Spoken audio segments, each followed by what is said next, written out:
The country's watching Australia, but the real question is far more urgent than most people realize, because if a major war ever erupts in the Indo-Pacific, Australia would not be watching from the sidelines.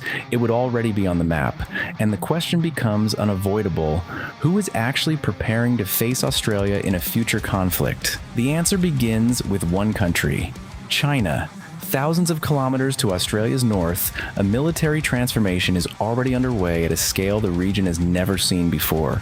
China has built one of the most powerful armed forces on Earth: stealth fighters, J-25th generation aircraft, long-range strategic bombers, massive missile forces, advanced electronic warfare systems, a rapidly expanding navy, and a vast surveillance network of satellites, drones, radars, and forward bases stretching across the Indo-Pacific.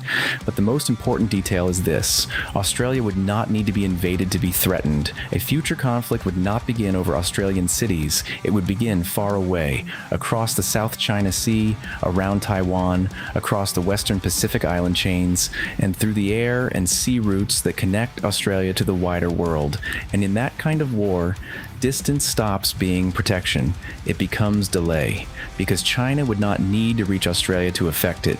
It could strike the systems that make Australia fightable at all: air bases, ports, fuel depots, communications networks, satellites, and the supply chains that keep aircraft in the air.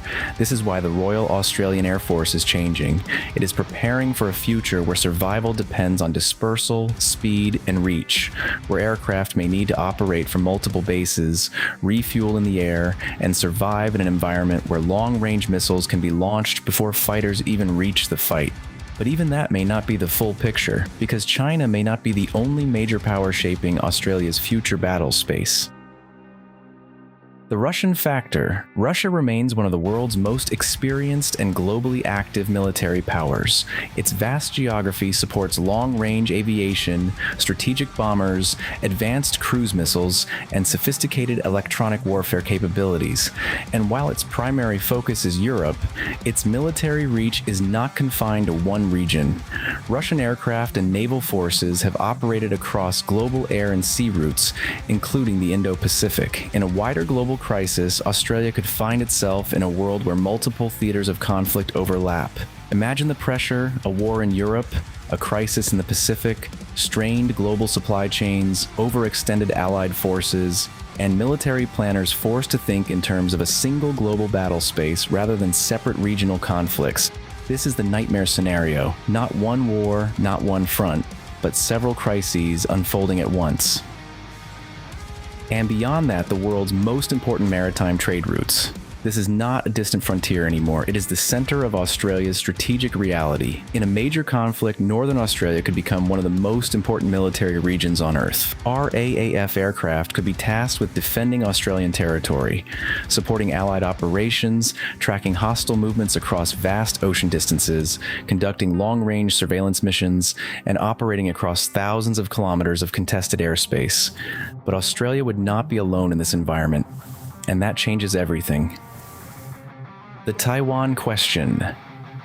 At the center of this entire strategic balance is one flashpoint: Taiwan. A crisis over Taiwan could trigger the most dangerous military confrontation of the 21st century, and Australia would face a defining decision: remain outside the conflict or support its closest allies in a rapidly escalating Indo-Pacific war. If Australia became involved, the RAAF could play a critical role.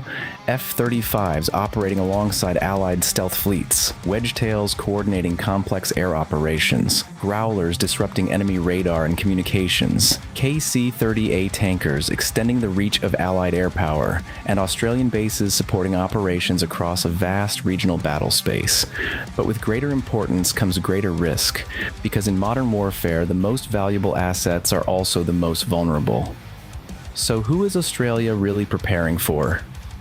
Officially, Australia does not design its military around a single enemy, but strategically the environment is becoming impossible to ignore. China's rapid military expansion, North Korea's missile and nuclear programs, Russia's global military reach, and the growing risk of simultaneous regional crises. Australia is not preparing for one war, it is preparing for uncertainty itself, and that is why the RAAF is being reshaped into something different.